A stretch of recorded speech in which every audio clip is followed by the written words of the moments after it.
The day we brought Teo from the orphanage to our home was a really big day for us. And it was for him. He had just had a hole drilled into his skull. When this little baby came to our house, he was not thriving. He was uncommunicative, immobile. He was in constant pain. And we told our daughter, who was 3 years old at the time, honey, this one is really sick, and he might not get better. This was Teo's CAT scan. You might be wondering, where's his brain? You're right, it should be here. But you see, Teo was born with hydrocephalus, which means his cerebrospinal fluid could go up his spine into his head, but it couldn't come back down. And so his soft skull began to expand, and the pressure of that liquid seared the soft tissue of his brain, and it got pushed against the edges of his skull. When Teo came to our house,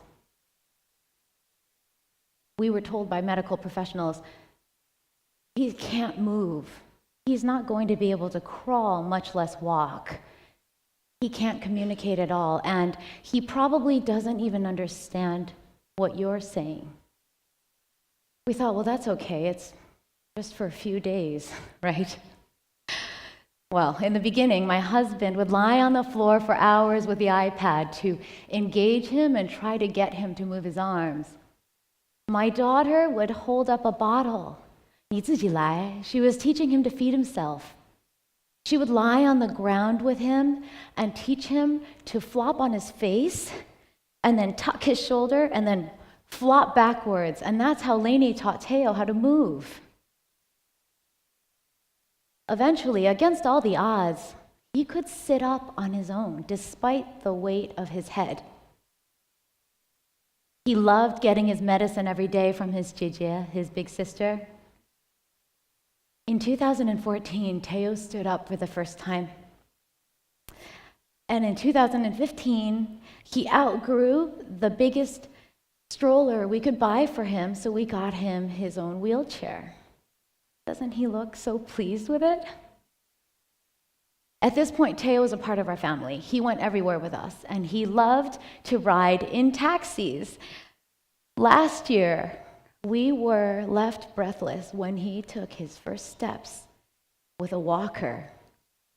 And it was my deepest joy coming home every day to this. I still remember this day. I just come home, came in the door, and nobody greeted me. And I thought, where's everybody? They were all giggling in the other room. And I found this lot rolling around on the floor. I snapped this shot with my iPhone. As you've probably guessed, we decided at that point to adopt Teo.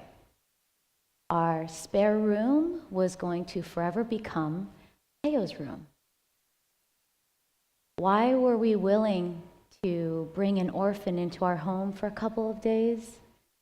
To extend those days to months, to years? To be willing to adopt a special needs 5-year-old?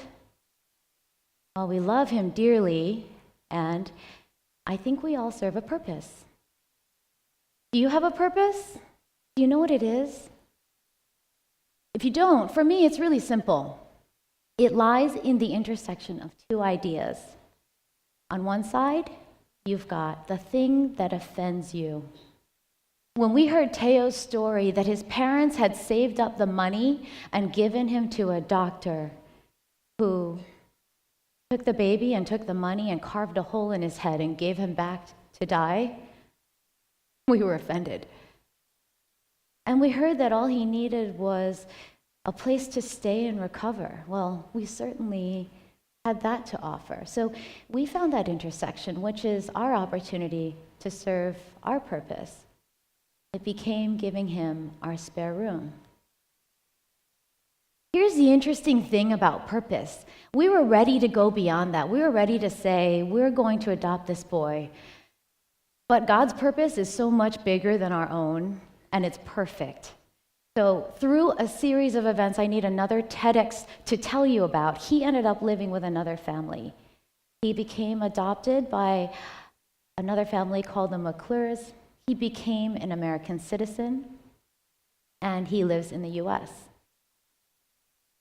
I can't say it was easy to give up our son. It was actually excruciating.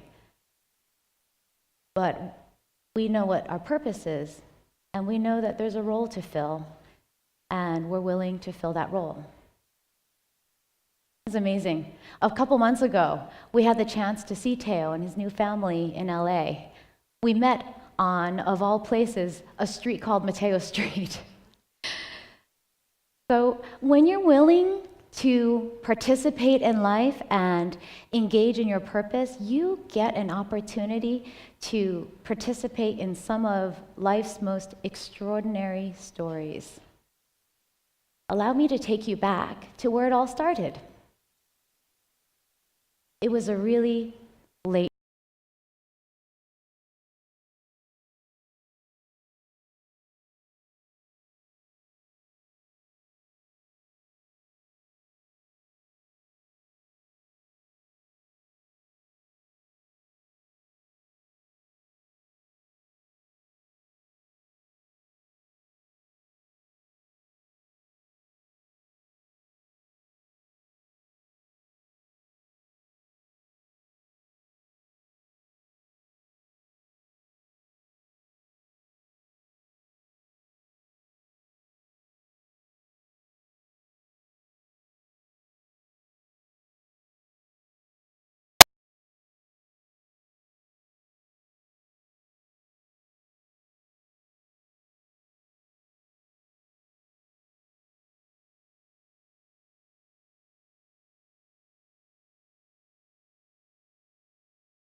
expectations. But unlike me, she took all of those words to heart. So when her parents one day told her she was worthless and they didn't want to spend any more money on her because of her grades, she believed them and she ran away. A 14-year-old living in the streets of New York who looks 8 or 9 has to survive. She learned really quickly to steal from the 7-Eleven. Shortly after that, Leah learned to trade sexual favors for food and shelter. And one of those nights, this man was beating up on her, and she learned that she's still a little bit of spirit, so she ran. And she ran out the door. She left this little backpack behind with everything she owned, ran down the steps and into this dark night. She was running down the sidewalk when she tripped and fell in a pool of dirty rainwater, and that was when my car pulled alongside her. At the end of our greasy little meal in this old diner, she got up and started to walk away. And I was only 19. I just watched her and I thought, I can't let her go. So I shouted out to her back, "Where are you going to stay?"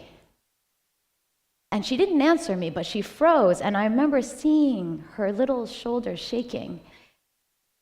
And I didn't even think. I wasn't trying to be good. The words just came straight out of my mouth. "I have a spare room." And that's how I unintentionally discovered my purpose. And over the course of the last 20 years, a strangely predictable pattern has emerged where life presents kids who need a place to stay, and we just keep opening up our spare room. I found, and watch out, when you identify your purpose will find you. But you do get to participate in some of the greatest stories that unfold. I'll tell you one more, and this one won't come with pictures because she still lives in Shanghai. Lotus's father is still a local gangster who still makes his money by selling women's bodies, and her mother is still one of those women. She remembers going to the bar when she was too young to sleep through the night, but too old to be left alone.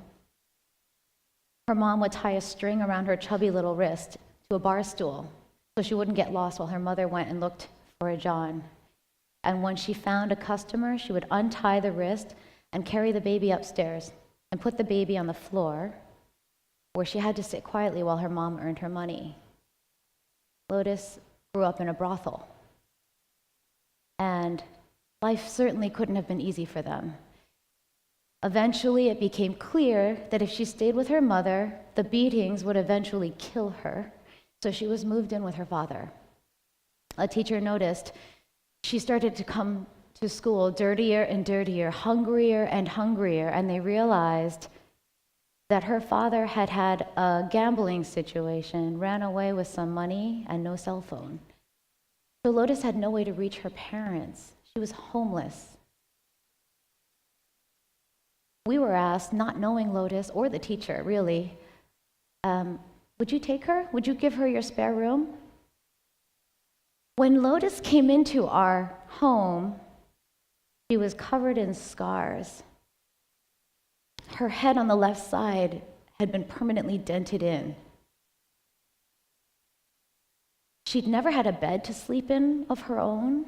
She'd never had a desk at which to do her homework.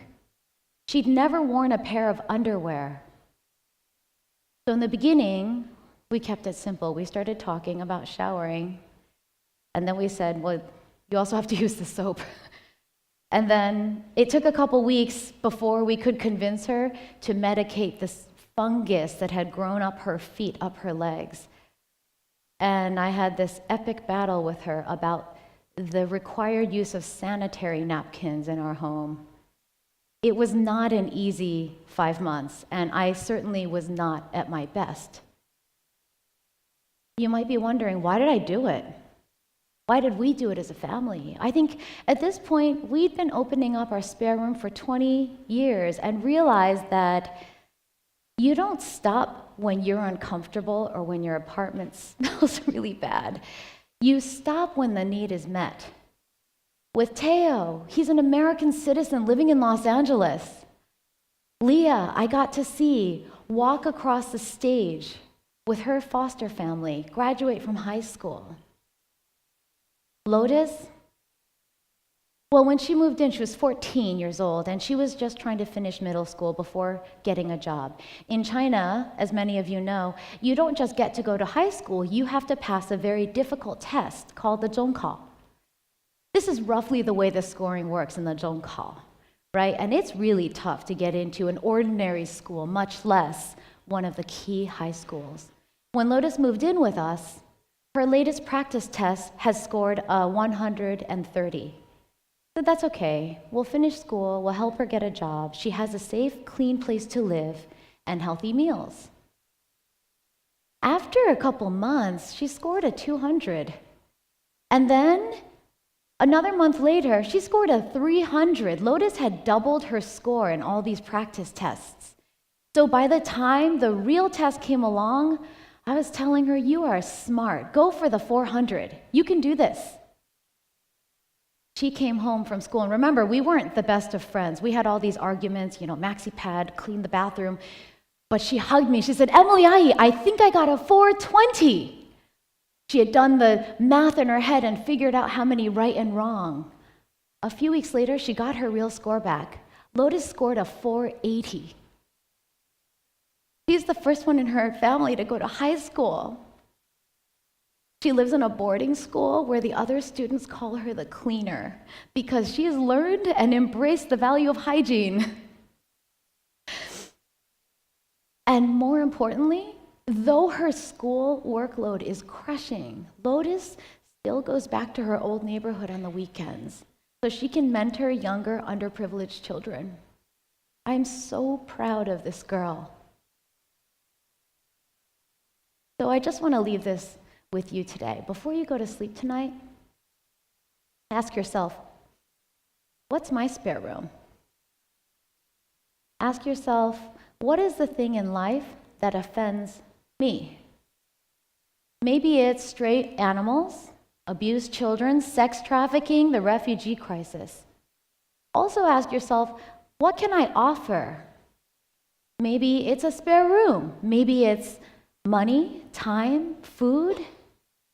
Because if you can identify the thing that offends you and what you have to offer, if you figure out what's in the heart of that, you're going to identify your opportunity to serve a purpose. Thank you.